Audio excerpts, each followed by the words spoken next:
Well, the practice of tithing a portion of one's income goes as far back as the law of the Jewish people that Moses gave to the people of Israel.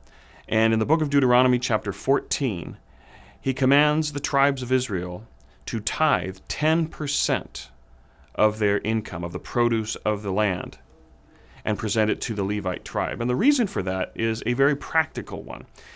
Traditionally, we count 12 tribes of Israel.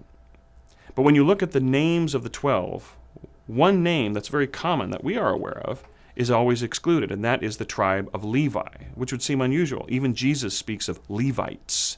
We are aware of the Levites. But the Levites were the priestly class of the people of Israel who were charged with providing for the worship life of God's holy people. So therefore, when it came to distributing the promised land after Joshua conquered it from the Canaanites, Levi was the tribe that did not receive any land. The other 12 tribes did, and they are counted among the 12. So Levi would be dispersed all throughout the other 12 tribes to provide for the worship life of the people of Israel. And that's what united them as tribes into one people of Israel. But the Levites still needed some source of income. And so there is where God commanded the other tribes of Israel to provide 10% of their annual produce to the Levites as a sustenance for them so that they could live, because they had no other source of income. And when you think about it, that's a pretty good deal that the Levites had. Collecting 10% from 12 tribes constitutes 120%. Pretty good reward for conducting and leading the worship life of the people of Israel.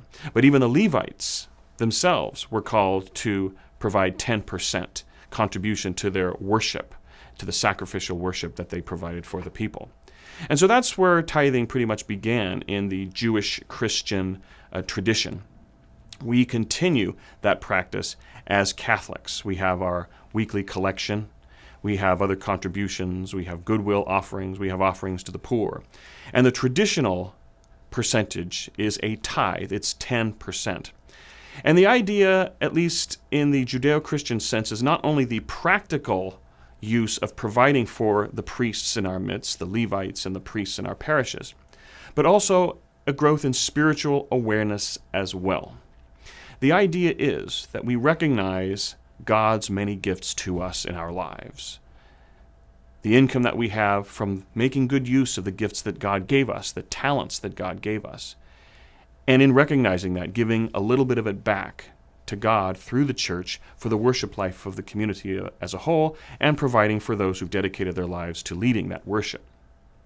Also, it's a reminder to all of us that in tithing, the approach and the spirituality is that God is entitled to the first 10%, not the spare change we happen to find in our pockets. That God is given the first 10%, not the last 10 or what's left over. Now, in the Catholic Church, we don't demand a 10% tithe. We know that people give in varying degrees, some very generously, some not so generous, some because they are able, some it would make a challenge. And so the church doesn't demand or require 10% of one's annual income. But it does remind us that one of our obligations is in providing for the needs of the church, which is a tradition that has existed even as far back as the Jewish law of Moses in the book of Deuteronomy. And we're called to remember that as well. And so I always like to remind people, if you give $1, perhaps you might consider giving $5. If you give $5, perhaps $10 a week. If you give $10, perhaps $20. So that a commitment can be made to providing for the church. Not simply out of a tax that is charged, but a tithe that is offered in gratitude to God for the many gifts He bestows upon us, and for the well-being and nourishment of the priests in our midst, and for the ability of the church to continue to function in its work of evangelization and service of the people of God in our local parishes and our dioceses and throughout the world.